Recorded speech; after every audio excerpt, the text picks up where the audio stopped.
This is a $400 Saturn that became a $2,300 Saturn. It's one of 5 different brands I always try to buy because they tend to be the cheapest and best bang for the buck if you're looking at older vehicles to buy. And they are Saturn, Scion, Saab, Smart, and Suzuki. And I'll start with the Saturns because the Saturns to me are the most interesting one of the bunch. This particular one was owned by an older couple, and it was one of 3 Saturns that I bought this past month. It's a 2000 Saturn SL2, which pretty much came loaded for its time. But when I say loaded, I'm really referring to 1990s loaded. Everything's in good shape on this one. There's no lights on it, other than me not wearing a seatbelt because I'm in park. The AC works perfectly fine. Power windows are in good shape. And you get stains, and you also get some headliner issues. But, all in all, this car will go from A to B and make life easy for yourself. And the reason why I bought this particular one was because of its history. Not necessarily what it was, but the prior owner, because in the long and the short of it, the prior owner is going to be more important for the longevity of a vehicle than the particular brand. Some of these will burn oil, most of them will not. But one thing I absolutely loved about this vehicle was the fact the folks who had it actually even went so far as to keep track of all the maintenance I would need. And even after 20 years, it's an amazingly clean vehicle. I mean, I didn't have to really do much at all to this. I replaced one wheel bearing on it. I replaced a window regulator. And I also had a headlight that just came in right when this person who's about to buy it in about 15 minutes came in as well. So this over here is just one example, but there was also a Saturn Vue that I got for only $300 that I sold for $23. That one I had to put more money in. That put about $700 in. I replaced the timing belt on it. They're done every 100K. I replaced some coil packs on it, took care of the front brakes on that one, and a couple of other items. I think 2 wheel bearings also had to be done on that vehicle.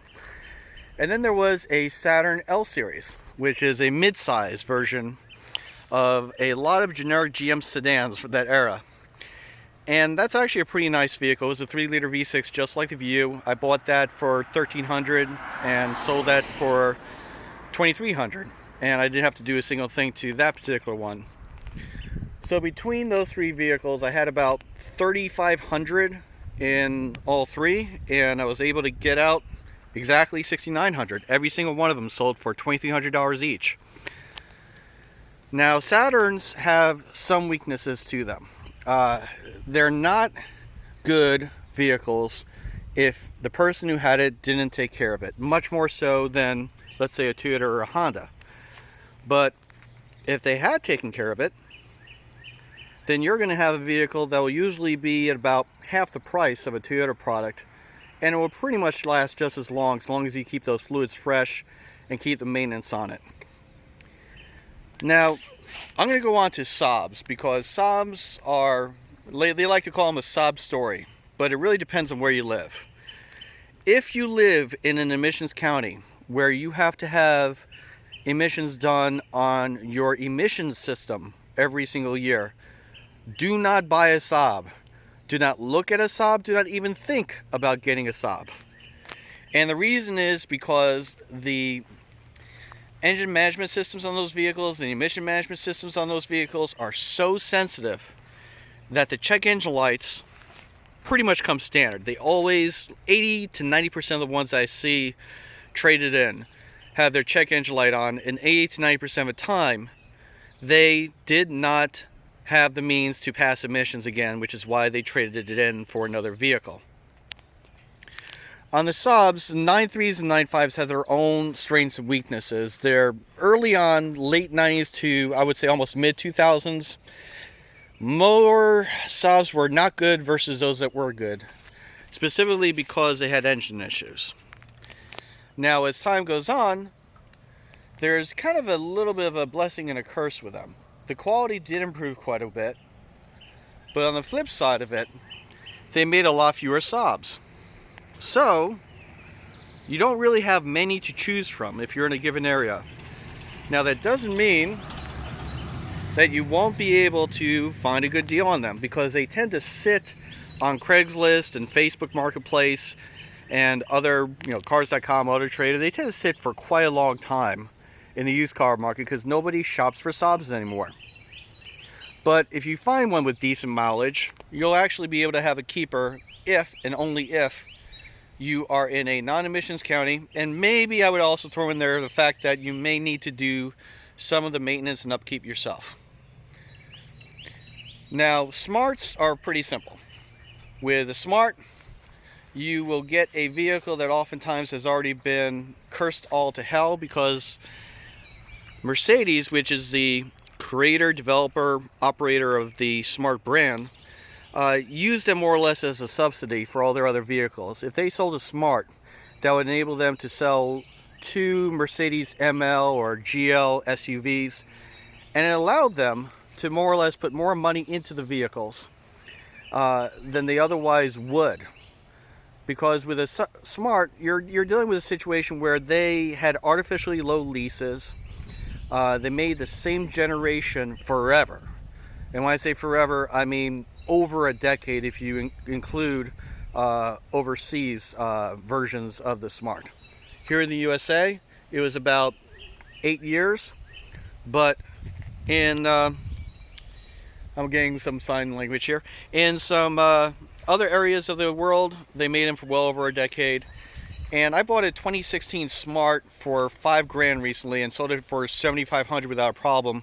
And the person who came from out of state to get it. They're a rare bird. That one had only 38,000 miles on it, by the way. And the prior generation actually is even cheaper. You can oftentimes get one with around 60K on it for less than $5,000. In fact, I bought over 30 of them way back in 2017, and I ended up getting 2014 models with only 10K and less, and 2015 models that had between 10 and 20,000 miles. The 2014s I got for less than $4,000, and the 2015s I got for between $4,500 and $5,200.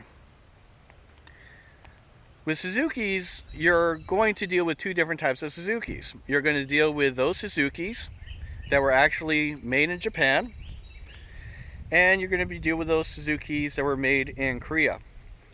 To make your life easier, the Suzuki Grand Vitara is a Japanese version. A Suzuki Esteem is a Japanese version.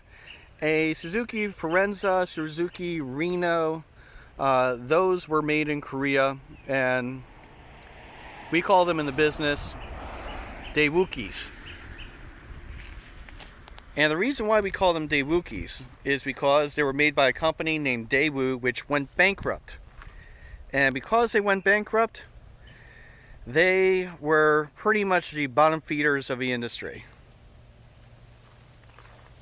So if you're going to get a Suzuki, if you're interested in one, first of all, Grand Vitara is going to actually be a fantastic buy. And the reason why is, first of all, nobody shops for them anymore. Second of all, if you look at the long-term quality for those vehicles online, if you type in long-term reliability, go to a site that I co-developed called the Long-Term Quality Index, and you look for the Suzuki Grand Vitara, you'll see that for many years they had a similar level of reliability as the Honda CR-V and the Toyota RAV4. And by the way, that's my wife headed out right there.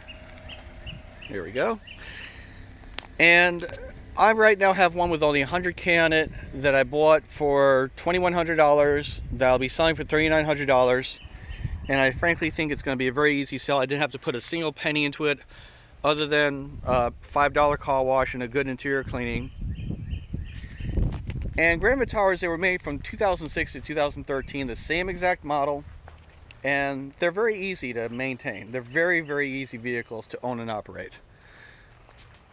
Do not buy an XL7 though. An XL7, you usually have a 3.6 liter V6 that's in GM vehicles, and that vehicle unfortunately has an engine in it that has timing chain issues, and you'll start seeing a check engine light, and you'll get codes that are P0016, P0018. They'll say camshaft sensor, but what's really happening is that the timing chain is getting stretched out, and because it's getting stretched out, it'll have to be replaced, and the cost of replacing that will be pretty much between, I'd say, $800 to $2,500.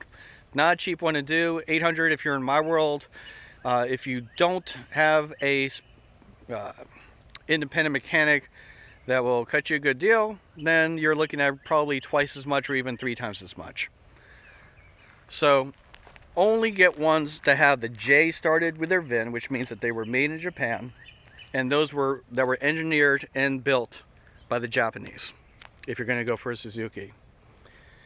Scions are obviously Toyotas and drag, but they have their good points and their not so good points. The good point of a Scion is you're more or less getting a Toyota for cheap. The bad news is that sometimes these vehicles, when they do get traded in or they're ready to sell on the open market, they often can be very, very ragged out vehicles. I would say that Scions tend to be among the most roughed up vehicles out there. Scion XB tends to be the least one of the group. The XBs, the XA, and the XDs are all good considerations. The XAs and XDs in particular are not even really looked at anymore for folks trying to buy a good used compact vehicle. The XBs, you're going to find a better deal on the second generation. But what's really important on those XBs is that if you do get that second generation, check to see if there is any oil consumption. Check to see if there are any transmission issues. Because one of the things that, Toyota never actually admitted was that these engines burned in terms of a 2.4 liters, and the transmissions needed to have their fluids changed, which even though they did put in the booklet every 60K, most folks just chose to ignore that. The Scion IQ is of course cheap, but it's cheap for a reason, and getting in an accident in one of those is a highly unpleasant outcome, so I would actually stay clear of it. But one other thing you're going to have is the Scion TC. You're going to have a Scion Celica, is what I like to call it. It's the last two-door vehicle that Toyota really tried to sell in mass quantities. Other than that, they really haven't been able to get back on that ball at all, even though they tried really hard with the Scion FRS. And by the way, Scion FRS, when you need to change the timing belt, you have to practically remove the engine on it. So I definitely wouldn't go for that one. Okay, so we've done Saturn, Scion, Saab, Smart, and Suzuki. And I guess this is a single run here. So if you have any questions besides my ability to hold this camera, please feel free to let me know. And again, thank you for everything. I hope you have a wonderful day.